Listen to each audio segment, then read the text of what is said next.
తల్లిదండ్రులు పిల్లలకి ఇవ్వాల్సింది ఆస్తులు, అంతస్తులు కాదు. మంచి ప్రవర్తన, నడవడిక. వీటికి బీజం పడాల్సింది చిన్నప్పుడే. పెరిగి పెద్దయ్యాక ఇవే వాళ్ళను నలుగురిలో ప్రత్యేకంగా నిలబడతాయి. వృత్తి, వ్యక్తిగత జీవితాల్లో వాళ్ళకి సహాయపడతాయి. మరి వాళ్లకు సంపదలకు బదులు సద్గుణాలు ఇద్దామా? ప్లీజ్, థ్యాంక్ యూ వినడానికి, చూడడానికి చాలా తేలికగా, చిన్నగా అనిపిస్తాయి కానీ వ్యక్తిత్వాన్ని ప్రతిబింబించే గొప్ప శక్తి వీటికుంది. కుటుంబ సభ్యులు, స్నేహితులు, సహోద్యోగుల మధ్య సంబంధాన్ని బలపరచడానికి ఇవి ఎంతగానో తోడ్పడతాయి. పిల్లలకి చిన్నప్పటి నుంచే వీటిని నేర్పడం వల్ల మంచి కమ్యూనికేషన్కి పునాదులు వేసిన వారు అవుతారు. ఇంట్లో ఎప్పుడైనా వాళ్ళ సహాయం అవసరమైనప్పుడు ప్లీజ్ అని, వాళ్ళు ఆ పని చేశాక థ్యాంక్ యూ అని చెప్పండి. మీ నుంచి వారు నేర్చుకుంటారు. అయితే ఇది నిరంతర ప్రక్రియ, ఏ ఒక్క రోజులోనూ అలవడేది కాదని గుర్తించండి. పూర్వం పెద్దవాళ్ళ ఇంటికి వస్తే పిల్లలు లేచి వచ్చి వాళ్ళని పలకరించేవాళ్ళు, అవసరమైన మర్యాదలు కూడా చేసేవారు.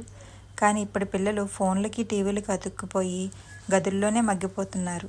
పెద్దవుతున్న కొద్దీ ఇది మరీ ఎక్కువ అవుతుంది. అందుకే వచ్చిన వారిని గౌరవించడం నేర్పండి. కారణాలు ఏవైనా ఇంట్లో ఉండే పెద్దవారిని మీరు తిడుతూ పిల్లల్ని గౌరవించమంటే సాధ్యమవుతుందా? వాళ్ళకి చెప్పాలంటే ముందు మీరు మారాల్సిందే. చొరవ చాలా మంచిది, కానీ అది అతిగా మారకూడదు. ఇతరుల వస్తువులను పట్టుకోవాలన్నా, వాటితో ఆడుకోవాలన్నా వాళ్ళ అనుమతి తీసుకోవాలని చెప్పండి. మీరు కూడా దాన్ని పాటించండి. అప్పుడే వాళ్ళకి అది అలవడుతుంది. ఎదుటి వాళ్ళు చెప్పేది పూర్తిగా వినడం అలవాటు చేయండి. ఇది వారికి అకాడమిక్ పరంగా, వ్యక్తిగత జీవితంలోనూ ఉపయోగపడుతుంది. ఒక మంచి శ్రోత, మంచి వక్త కాగలరు. మీ బుజ్జాయికి చిన్న చిన్న పనులు చెప్పండి. బట్టలు ఆరబెట్టేటప్పుడు క్లిప్పులు అందివ్వడం, ఇంటి, తోట శుభ్రత లాంటి విషయాల్లో మీ కూడా ఉంటూ వాళ్లకు తోచింది చేయమనండి.